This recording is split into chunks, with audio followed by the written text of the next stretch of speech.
Sememangnya plan tindakan ini menerima pelbagai reaksi dari rakyat. Ada yang memuji keberanian kerajaan untuk membuat perubahan. Dan ada juga tidak yakin bahawa ia akan berjaya, dan sudah tentulah untuk pembangkang, ia adalah peluang yang paling baik untuk mereka menghentam kerajaan. Kemuskilan rakyat ini dipengaruhi pada hakikat dan persepsi yang sistem pendidikan negara yang telah melalui pelbagai penyata. Penyata Razak 1956, Penyata Rahman Talib 1960, Penyata Mahathir 1979. Dan pelbagai blueprint ini di bawah menteri-menteri pendidikan yang hebat-hebat seperti Yang Amat Bahagia Tun Mahathir Mohamad, Yang Amat Bahagia Tun Abdullah Badawi, Datuk Seri Anwar Ibrahim, Yang Amat Berhormat Datuk Seri Najib, dan hari ini Yang Amat Berhormat Tan Sri. Persoalannya, apakah kementerian benar-benar mempunyai political will, kesungguhan untuk mendepani semua cabaran, dan apakah sebenarnya kekangan yang paling besar daripada perhatian kementerian untuk memastikan insya-Allah kali ini kali kita akan dapat mencapai matlamatnya. Terima kasih.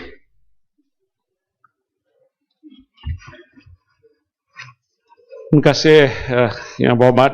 Tuan Ketua, memang isu pendidikan inilah isu yang amat utama dan isu yang biasa diberikan perhatian oleh segenap peringkat pimpinan dan masyarakat. Tidak kira apa latar belakangnya, kerana ia adalah soal pendidikan bagi generasi anak-anak kita di masa hadapan. Maka justru itu kerajaan memang sejak dahulu lagi amat komited untuk menentukan bahawa sistem pendidikan negara kita merupakan satu sistem yang baik, yang berkesan, yang boleh menjana outcome ataupun hasil yang baik dari sebentuk sumber manusia yang kita akan lahirkan daripada sistem ini. Sebab itu, Oleh Berhormat, kalau dilihat dari sudut belanjawan negara sebagai contoh, hampir lebih daripada 21% bila dibentangkan dalam Dewan Yang Mulia ini sejak tahun demi tahun dia telah diluluskan, iaitu satu jumlah yang agak besar kalau dibandingkan dengan apa yang telah disediakan di banyak negara-negara membangun, hatta negara maju yang lain sekalipun. Namun begitu, peruntukan saja tidak memadai. Kita pasti tahu bahawa yang kita melihat dalam sistem yang ada pada hari ini, proses dan perubahan berlaku begitu dinamik. Dan masyarakat biasa menuntut supaya sistem ini mesti melahirkan sesuatu yang bermutu dan berimpak besar. Sebab itu kita membuat kajian-kajian bagaimana yang Berhormat sebutkan tadi, dan beberapa laporan-laporan telah pun dibentangkan dan diluluskan supaya sistem ini ditambah baik daripada semasa ke semasa.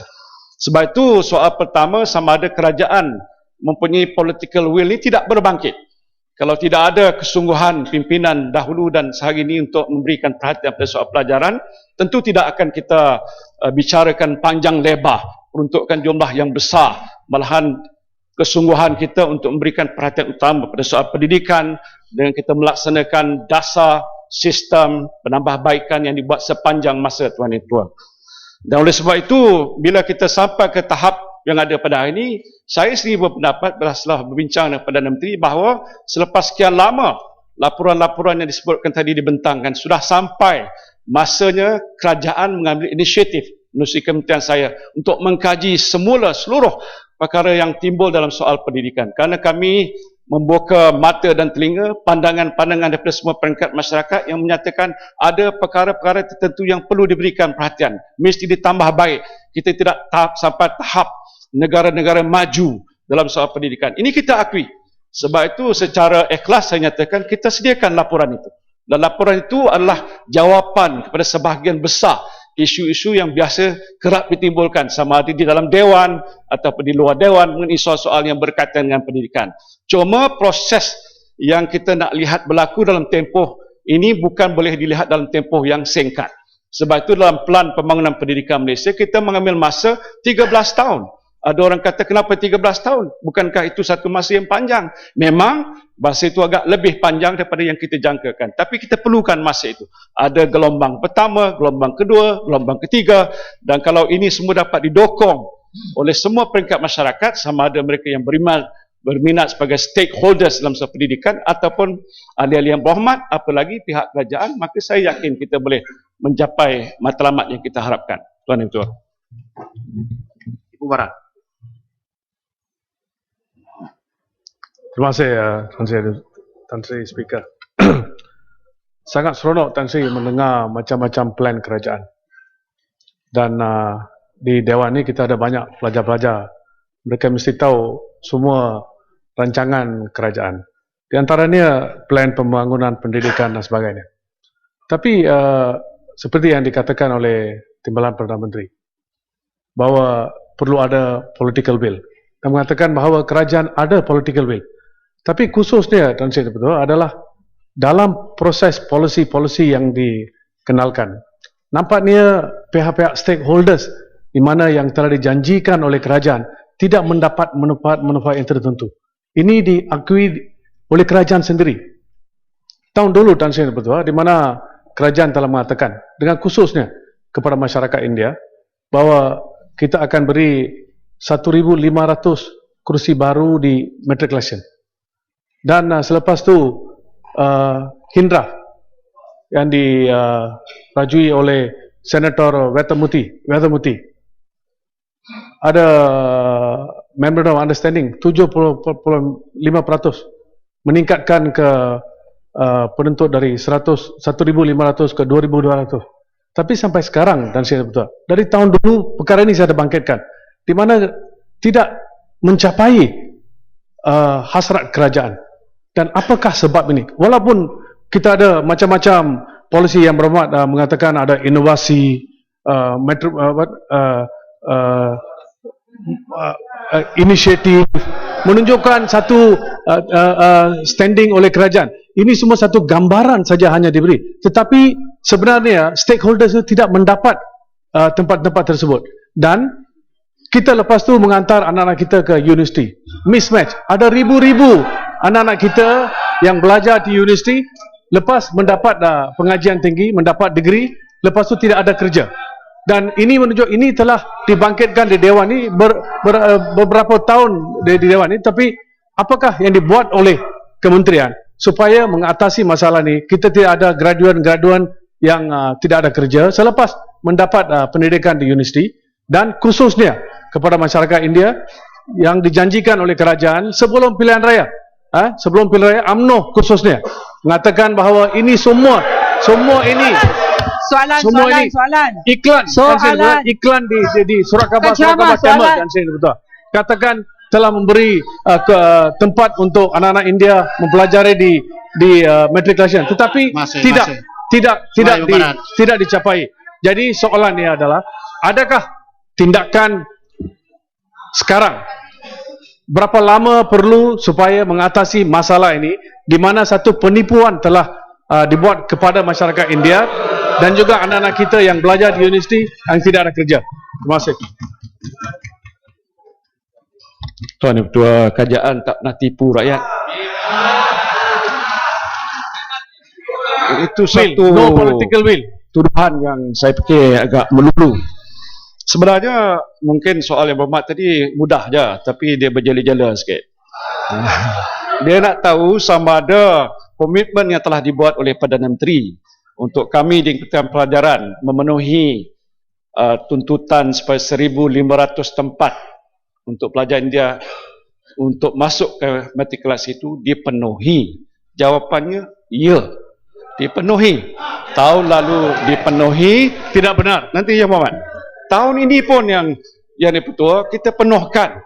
Pasal itu komitmen yang telah dibuat oleh kerajaan. Walaupun saya nak sebut ke sini, kita terpaksa nak menjelaskan bahawa daripada sejumlah berapa ribu pelajar yang buat permohonan untuk masuk matrikulasi, kita sudah tapis, sebahagian daripada mereka itu dikatakan tidak memenuhi kriteria. Ya, dari segi umpama peratusan kelaikan tu biasanya 92% sampai ke 95% untuk pelajar India kerana nak ada kuota disebutkan tadi, kita terpaksa turunkan sedikit. Ini saya sebutkan dalam Dewan, di Parlimen ini. Pasal apa? Nak memenuhi janji tadi. Walaupun mereka sebenarnya tidaklah begitu berkelayakan kalau dari segi tahap kompetensi dan meritokrasi mereka. Jadi saya nak sebutkan pada tahun ini juga kita telah menyempurnakan 1,800 lebih. Kerana Boleh bagi senarai nama-nama pelajar-pelajar. Boleh bagi senarai nama pelajar-pelajar. Itu telah Kerana yang berhormat tidak cakap benar. Duduk dulu yang berhormat. Yang berdiri itu dulu. Beginilah yang berhormat. Saya terbaca satu petua daripada satu speaker di House of Commons yang bernama Selwyn Lloyd.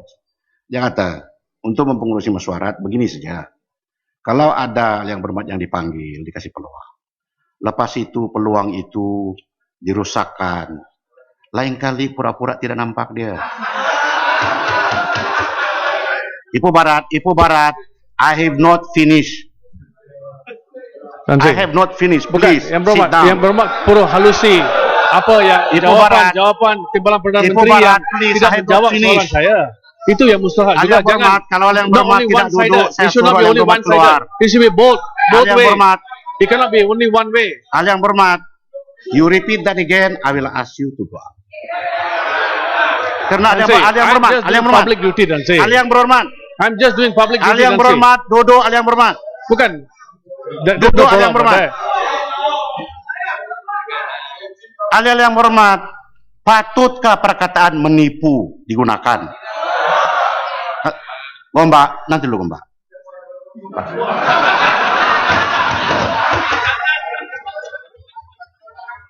Yang berhormat nanti. Yang berhormat, sewaktu speaker bercakap pun tak ada siapa yang boleh keluar dan masuk. Itu peraturan masyarakat kita.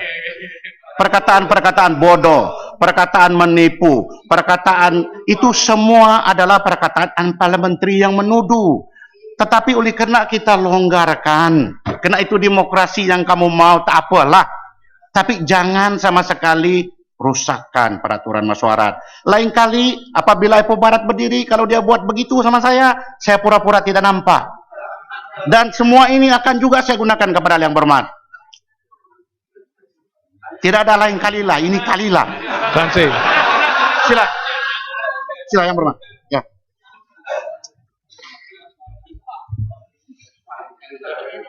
Terima kasih Ketere. Tuan Yang Dipertua.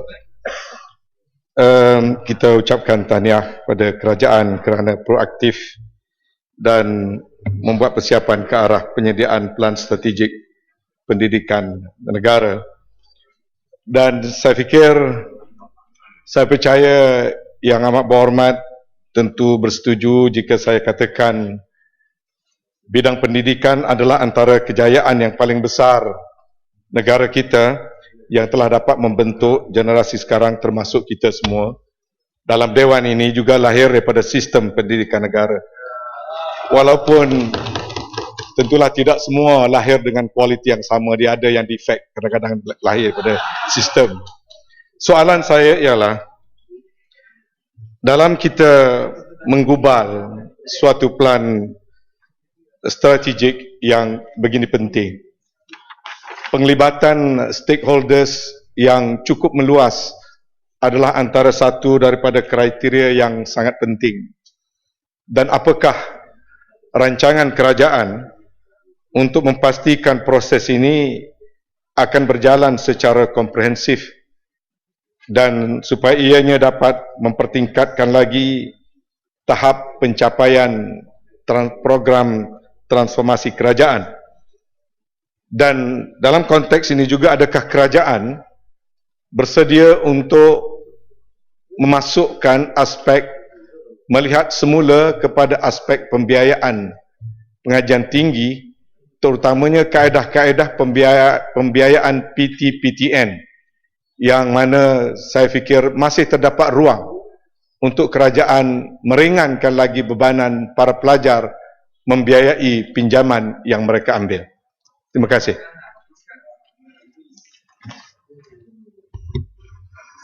Terima kasih Tuan Ketua. Terima kasih pada Yang Berhormat Ketere.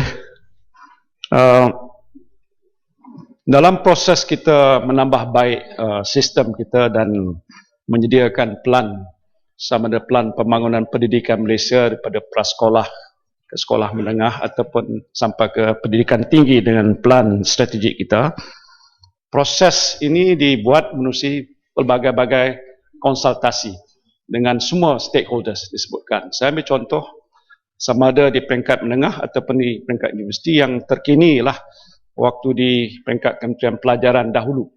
Bila kita nak merumuskan plan pembangunan pendidikan Malaysia 13 tahun ini, kita menemui hampir semua peringkat masyarakat, pergi ke seluruh negara. Mungkin yang berhormat pada terlibat dalam town hall meeting, seramai 17,000 pihak terlibat bersama-sama. Selain daripada meja bulat, meja panjang, meja lebar, semua macam-macam meja kita sediakan menerusi online, dan engagement yang kita buat itu secara berterusan dan dibincang berkali-kali, barulah kita rumuskan sesuatu. Pasal kita percaya ini bukan hak milik kerajaan ataupun kementerian, ini adalah hak milik rakyat. Jadi sebab itu proses ini mestilah dibuat secara begitu terbuka, demokratik dan sebagainya. Sebab itu ini akan kita teruskan. Macam peringkat sekarang ini kita sedang membuat kajian semula plan strategik. Selepas 5 tahun dia berlalu, kita mengambil langkah sekarang ini, insya-Allah akan siap pada penghujung tahun. Bila peringkat pendidikan tinggi, maka ramai juga mereka yang berminat, masuklah ibu bapa, NGO, mereka-mereka yang pakar dalam bidang pendidikan tertentu, apalagi pensyarah, vice chancellornya dan kementerian, kita duduk bersama-sama untuk melihat sama ada konten yang telah pun kita sediakan dalam plan ini memadai atau perlu ditokok tambah lagi. Kerana kita sedar bahawa di luar sana banyak perubahan berlaku. Semuanya begitu dinamik, tak boleh statik. Dan untuk Malaysia melangkau ke satu tahap dikatakan global, kita mesti menyediakan plan yang lebih baik lagi. Termasuk apa yang disebutkan oleh Yang Berhormat tadi, ini soal operasi sebagai contoh pembiayaan untuk pendidikan tinggi. Ini memang kalau dilihat sudah ada komitmen yang agak luar biasa. Tidak ada kerajaan di dunia, saya fikir Tuan Ibu, yang menyediakan sejumlah 42 bilion ringgit pinjaman bagi anak-anak kita yang tidak layak kerana bapa mereka tidak mampu masuk universiti dengan pembiayaan tabung pendidikan tinggi. Luar biasa Tuan Ibu. Dan ini telah pun kita laksanakan. Namun kita sedar ada beberapa kekangan, sebagai contoh cara membayar balik dan sebagainya, tidak kemampuan mereka. Ini kita ambil kira. Sebab itu ada beberapa kelonggaran yang telah pun kita umumkan untuk membolehkan pelajar yang telah keluar selepas dia dibiayai dengan tabung ini membayar balik supaya tidak merupakan satu bebanan pada mereka. Tuan Itu. Yang berhormat Tuan Charles Anthony Santiago Kelang. Tuan Sri Speaker, soalan saya nombor 2. Assalamualaikum warahmatullahi wabarakatuh. Tan Sri Yang Dipertua, oleh kerana soalan daripada Yang Amat Kelang ini juga ditanya oleh 16 ahli yang berhormat yang lain, iaitu daripada Lembah Pantai 27 Jun, Kelana Jaya 1 Julai, Teluk Kemang 2 Julai, Jasin 3 Julai, Pokok Sena, Kelang, Jelutong dan Sungai Siput pada 4 Julai, Bayan Baru 8 Julai, Selayang 9 Julai, Kelana Jaya 10 Julai, dan pada 11 Julai Sungai Petani, Kelang dan Kelana Jaya, dan Kuala Selangor pada 17 Julai. Saya mohon izin Tan Sri Yang Bertuah untuk menjawab semua soalan ini bersekali. Mohon izin yang kedua, oleh kerana isu ini perlukan penjelasan lebih, maka saya pun izin menjawab menggunakan masa lebih sikit lah, Tan Sri. Terima kasih Tan Sri yang Dipertua. Soalan-soalan berkaitan TPP ini menyentuh beberapa perkara. Yang pertama, impak TPP ke atas negara. Yang kedua, Investor State Dispute Settlement ISDS dan impaknya ke atas kedaulatan negara. Yang tiga, hak harta intelek dan impaknya kepada harga kos barangan perkhidmatan, perubatan khususnya. Yang keempat, kesan TPP ke atas enterprise kecil dan sederhana dan juga kepada Bumi Putra. Yang kelima, peranan Parlimen dalam proses rundingan. Yang keenam, kajian kemungkinan dan impak. Yang ketujuh, akhir sekali, isu kerahsiaan. Tuan Yang Dipertua, sebelum saya jawab dengan teliti, izinkan saya beri sedikit penjelasan tentang apa itu FTA. FTA merupakan satu perjanjian antara dua buah atau lebih negara yang menyediakan akses pasaran melalui layanan keutamaan tarif bagi barangan dan pembukaan pasaran perkhidmatan. Kedua, peluang pelaburan melalui liberalisasi, fasilitasi dan pelindungan pelabur. Yang tiga, bina upaya melalui kerjasama ekonomi dan teknikal. Skop FTA pada biasanya merangkumi perkara berikut. Yang pertama, akses pasaran bagi barangan dan perkhidmatan.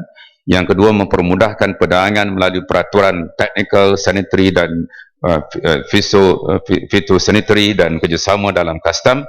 Yang keempat, yang tiga, fasilitasi dan pelindungan pelabur. Yang keempat, kerjasama teknikal dan ekonomi. Tuan Yang di-Pertua, sejarah membuktikan bahawa liberalisasi perdagangan telah memberi manfaat besar kepada negara-negara membangun. Umpamanya, China menjadi ahli WTO pada 11 Disember 2001, 12 tahun yang lalu.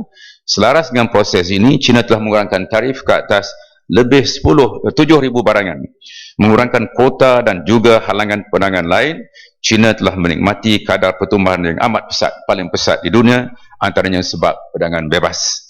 Kini China merupakan ekonomi kedua terbesar di dunia dengan nilai keluaran dalam negara berjumlah 6.3 trilion dolar Amerika Syarikat, berbanding dengan kira-kira 1 trilion dolar sahaja pada 2001. Tuan Yang di-Pertua, sebelum Malaysia melibatkan diri dalam rundingan TPP ataupun perjanjian perdagangan perkongsian Trans-Pasifik, Malaysia sebenarnya telah pun melaksanakan beberapa perjanjian perdagangan bebas atau FTA dengan negara-negara lain, khususnya dengan negara-negara ASEAN, China, Jepun, India, Pakistan, Republik Korea, Australia, Chile dan New Zealand. Ini telah menyumbang kepada peningkatan pelaburan dan perdagangan dalam negara kita.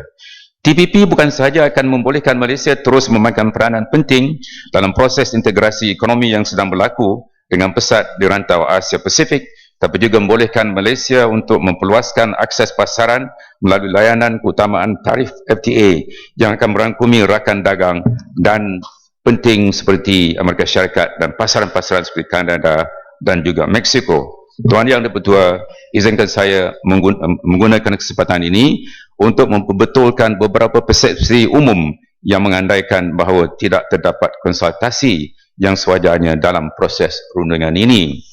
Perundingan ini, Tuan Yang di-Pertua, melibatkan wakil kerajaan dengan kerajaan asing. Dalam mana-mana rundingan, cadangan serta pendirian sesuatu negara akan diketengah dan dirundingkan bagi mencapai suatu penyelesaian. Penyelesaian ini dibentuk melalui kata sepakat ataupun kompromi dan konsensus. Proses ini yang memerlukan komitmen dari semua pihak untuk memastikan kerahsiaan suatu pendirian tersebut dijamin. Justru Malaysia mempunyai tanggungjawab untuk memastikan teks perjanjian serta pendirian setiap negara perunding tidak terkeluar dari meja rundingan. Tuan Yang di-Pertua, rundingan TPP melibatkan pendirian negara masing-masing.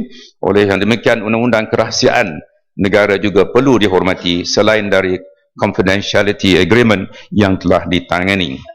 Dalam konsultasi dengan pihak berkenaan, kerajaan berkongsi bersama dengan mereka pendirian yang diambil oleh Malaysia terhadap isu-isu yang dirundingkan.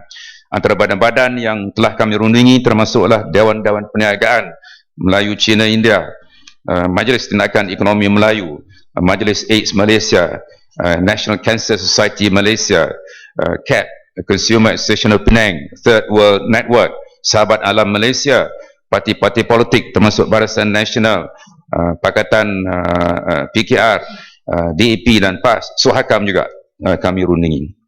Konsultasi dengan pelbagai pihak yang berkepentingan telah juga mendedahkan keperluan yang semakin meningkat oleh syarikat Malaysia sendiri untuk pasaran lebih terbuka dan langkah-langkah fasilitasi yang lebih memudahkan perdagangan. Bilangan syarikat Malaysia yang telah menjadi pelabur global, syarikat Malaysia melabur di luar negara semakin banyak dan mereka memerlukan tahap ketulusan dan pelaburan mereka terpelihara. Ini termasuklah Petronas, Khazanah Nasional, YTL, Genting dan lain-lain. Tuan Yang di-Pertua, beberapa ahli parlimen telah membangkitkan mengenai isu pelaburan, terutamanya isu Investor State Dispute Settlement ISDS dengan izin, dan ini dibangkitkan oleh Kelang dan impaknya ke atas kedaulatan negara. Sebagai makluman, bab pelaburan dalam TPP tidak menghadkan hak kerajaan untuk mengawal selia atau mengambil langkah-langkah yang perlu bagi melindungi kedaulatan negara. Tiada peruntukan dalam bab pelaburan TPP yang boleh menghalang kerajaan daripada menggunakan, mengekalkan atau menguatkuasakan langkah dasar domestik untuk melindungi kepentingan negara. Malaysia sebelum ini telah pun menandatangani 74 perjanjian perlindungan pelaburan termasuk dengan Amerika Syarikat bermula tahun 59 lagi dan yang mengandungi peruntukan yang sama seperti ISDS. Dengan adanya perlindungan ini, Malaysia telah dapat menarik masuk ramai pelabur asing dan sehingga kini ada 2 kes yang diambil terhadap Malaysia di bawah ISDS. Peruntukan ISDS bukan hanya memberi manfaat kepada syarikat asing, ia juga memberi manfaat kepada syarikat-syarikat Malaysia yang memerlukan perlindungan apabila mereka melabur di Indonesia, Singapura dan lain-lain negara di dunia. Tuan Yang Dipertua, seterusnya mengenai bidang IPR yang dibangkitkan oleh Bapa Yang Berhormat, termasuk Sungai Siput dan lain-lain, isu-isu utama adalah tertumpu kepada akses kepada ubat-ubatan dan penjagaan kesihatan mampu milik dan perlindungan hak cipta jangka panjang. Ingin ditegaskan di sini bahawa tiada perkara yang telah disetujui sehingga kini belum lagi setuju. Pihak kerajaan telah menyatakan pendirian serta mengemukakan bantahan yang tegas terhadap cadangan-cadangan telah boleh melambatkan kemasukan ubat generik ke pasaran tempatan dan menyebabkan kos yang tinggi dalam harga ubat-ubatan. Kerajaan tetap berpegang kepada pendirian ini dengan tegas. Dalam hal ini, Malaysia tidak bersendirian. Malaysia sedang bekerjasama dengan ahli-ahli TPP yang lain untuk mencapai hasil rundingan yang akan mengimbangi antara keperluan berurusan untuk akses pada ubatan dan penjagaan kesihatan yang mampu milik. Tuan Yang Dipertua, Ahli Yang Berhormat juga telah menimbulkan kebimbangan mereka terhadap impak perjanjian TPP ke atas industri kecil sederhana dan juga Bumiputera. Saya ingin menegaskan bahawa pihak kerajaan telah mengambil maklum akan kebimbangan syarikat-syarikat Bumiputera di mana kebanyakan merupakan syarikat IKS. Berhubung IKS TPP telah mengambil pendekatan memastikan kepentingan IKS diambil kira dalam semua bidang yang dirundingkan. Dalam pada itu, TPP merupakan perjanjian perdagangan bebas yang pertama di dunia yang memberi penekanan dan perhatian kepada IKS dengan mengadakan satu bab khusus mengenai IKS. Barangan yang diklasifikasikan sebagai sensitif, penghapusan tarif akan dibuat dalam tempoh masa lebih panjang. Antara barangan tersebut adalah perabot, plastik, getah dan komponen E&E. Dalam bab perolehan kerajaan yang dibangkitkan oleh Bapa Yang Berhormat, terdapat satu janangan khusus berkaitan kemudahan penyertaan IKS dalam perolehan pasaran kerajaan. Obligasi tersebut menjamin kepentingan IKS tidak diabaikan. Selain itu, dalam perundingan TPP, Tuan Yang Dipertua, kerajaan juga mengambil pendekatan untuk mengecualikan pasaran perolehan kerajaan yang dikhaskan kepada IKS tempatan daripada dibuka untuk ditawarkan kepada IKS rakan runding TPP. Tuan Yang Bertua, Ahli Yang Berhormat juga telah memohon untuk perjanjian dibahaskan dan disetujui oleh Parlimen sebelum ia ditandatangani. Kementerian berpendapat, kerajaan berpendapat melalui konsultasi yang telah diadakan dan akan diadakan termasuk dengan ahli Parlimen, kerajaan dan pembangkang. Kerajaan berpendapat perbahasan dalam Parlimen yang mulia ini dan input yang telah kami kumpul dari pelbagai pihak memadai untuk membolehkan kerajaan mendapat input pelbagai pihak bagi menjaga kepentingan negara. Tuan Yang Dipertua, berkaitan soalan yang ditimbulkan mengenai kajian impak, saya ingin maklumkan bahawa sebelum sebarang keputusan dibuat oleh kerajaan untuk menyertai sebarang rundingan ataupun bagi rundingan FTA yang sedang berlangsung, analisis kos faedah dengan izin dilaksanakan. Proses ini dilaksanakan oleh Malaysia bergantung kepada keperluan semasa atau sekiranya Malaysia menerima pelawaan untuk mengadakan FTA dengan negara rakan dagang. Dalam menjalankan cost benefit analysis ini, kerajaan akan mengadakan konsultasi dengan pelbagai pihak dalam mengambil kira pandangan daripada pihak berkepentingan sebelum keputusan untuk mulakan rundingan dibuat. Sebelum keputusan menyertai TPP dibuat, kerajaan telah mendapatkan khidmat UNDP untuk melaksanakan kajian kemungkinan yang komprehensif mengenai kesan impak kepada negara daripada penglibatan Malaysia dalam usaha ini. Namun begitu, hasil kajian UNDP tersebut tidak dikongsi secara umum memandangkan ianya mengandungi syaur dan strategi khusus yang perlu diambil oleh Malaysia dan melibatkan pendirian Malaysia di dalam rundingan TPP yang sedang berlangsung. Akhir sekali, Tuan Yang Bertua, kerajaan ingin memberi jaminan bahawa ia akan terus memastikan bahawa manfaat daripada penyertaan dalam TPP ataupun mana-mana FTA yang lain untuk negara adalah jauh melebihi kosnya. Perunding-perunding tidak akan mengorbankan hak kerajaan dan negara untuk terus menentukan hala tuju kita sendiri dalam usaha mencapai pertumbuhan ekonomi, menstrukturkan semula sosioekonomi negara bagi mencapai status negara maju. Perundingan kini telah melalui 17 pusingan bermula Mac 2010 dan berjalan agak lancar. Pada masa ini semua perunding sedang berusaha untuk mengtamatkan perundingan secara substantif pada akhir tahun ini seperti yang ditetapkan oleh Menteri-Menteri Perdagangan APEC dalam mesyuarat Surabaya pada April yang lalu. Walaupun ini akan bergantung besar kepada fleksibiliti yang harus ditunjukkan oleh negara-negara anggota TPP yang lain, terutama ke atas isu-isu yang Malaysia mempunyai kepentingan. Terima kasih. Terima kasih Tuan Yang Di-Pertua. Terima kasih Pak Menteri. Terima kasih atas jawapan yang begitu panjang, lebar dan berkait dengan beberapa isu. Sebenarnya 4 sampai 6 isu yang telah dibangkitkan. Saya mengatakan di sini bahawa persatuan-persatuan seperti Sahabat Alam Malaysia, Third World Network, Majlis Tindakan Ekonomi Melayu Bersatu, termasuk dengan Consumers Pulau Pinang, tidak menyokong kerajaan Malaysia menandatangani perjanjian Trans-Pacific Partnership Agreement. Itu pertama. Kedua, saya nak minta penjelasan daripada pihak menteri mengenai cost-benefit analysis ini. Adakah kerajaan telah membuat cost-benefit analysis sebelum permulaan perjanjian, dan bolehkah perjanjian cost-benefit ini diberikan ke Parlimen untuk dihalusi? Dan juga bolehkah satu Parliamentary Select Committee dibentuk untuk kita sama-sama bincang isu ini, sebab isu ini tidak berkait hanya dengan perdagangan. Dalam TPP ini ada 29 bab, hanya 5 berkait dengan perdagangan, transborder trade.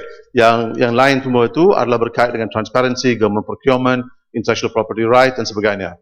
So oleh kerana itu, this is larger than trade and involves sovereignty. Saya nak minta penjelasan juga Menteri berkait dengan ISDS, iaitu Investor State Dispute Settlement. Seperti yang memang Menteri mengetahui bahawa sekarang Philip Morris, iaitu gergasi tembakau, telah mengheret kerajaan Uruguay dan juga kerajaan Australia ke International Centre for Settlement of Investment Dispute, ICSID, iaitu di bawah naungan Bank Dunia. Kedua kerajaan ini, iaitu Australia dan juga Uruguay, telah menukar dasar penggunaan tembakau ataupun tobacco policy supaya membasmikan penggunaan rokok dan juga mengelakkan atau membasmikan penyakit bara misalnya. Tetapi untuk Philip Morris, dasar ini akan mengkurangkan keuntungan dan kehilangan pasaran. Kedua, pada tahun 2010, sebuah firma tenaga Sweden, iaitu Vattenfall, telah melancarkan tuntutan mahkamah di Mahkamah Timbang Antarabangsa, ICSID juga, terhadap kerajaan Jerman untuk sejumlah 3.7 bilion euro sebab kehilangan keuntungan berkait dengan 2 nuclear power plants. Ini adalah kerana kerajaan Jerman telah menukar dasar tenaga mereka selepas malapetaka Fukushima. So apa yang jelas Tuan Yang-Di-Pertua dengan Menteri dalam dua-dua kes ini, kerajaan daulat iaitu a sovereign nation diheret ke Tribunal Timbang-Tara Antarabangsa, bukan dalam negara sendiri tapi ke Timbang-Tara Antarabangsa bila dasar ditukar demi kepentingan rakyat. Dalam kes Australia dan Uruguay ini adalah berkait dengan public health. Dalam kes Germany berkait dengan environment. Dan lebih penting sekali ialah satu kerajaan yang daulat menghilang policy space. Ini yang penting. Satu kerajaan daulat menghilangkan policy space. Tunggulah ucapan policy space. So, saudara Yang Di-Pertua dan juga Menteri, saya nak tanya kepada Yang Menteri dan juga kerajaan, adakah kerajaan jual Malaysia, negara kita, ataupun melindungi dan mempertahankan daulat Malaysia, kedaulatan Malaysia? Minta penjelasan. Terima kasih Kelang. Ada 5 soalan banyak. Tan Sri Pertua. Tak apa, sudah saya buat petua tadi Yang Berhormat. Siapa Yang Berhormat yang langgar petua saya, lain kali saya tidak nampak. Sudah saya buat, itu saja, simple begitu. Sila, teruskan. Yang pertama, saya nak maklumkan bahawa kami Barisan Nasional ni mempertahankan kedaulatan negara, ya. Kalau mempertahankan ini tugas kami dan jaminan kepada rakyat bahawa pada bila-bila masa kita akan bertahan datu ke apa ke, ini merupakan tugas kami. Jangan Menteri, tolong pertikaikan, jawab soalan. jangan pertikaikan kesetiaan Jawab kami soalan. kepada negara. Yang pertama berkaitan dengan kedaulatan negara tadi, kes-kes yang dirujuk oleh Muhammad, Philip Morris dan lain-lain, saya maklumkan bahawa tindakan juga dibuat oleh syarikat Malaysia terhadap syarikat kepada negara asing. Dua telah berlaku. Yang pertama MTD di Chile, satu Telekom Malaysia di Ghana.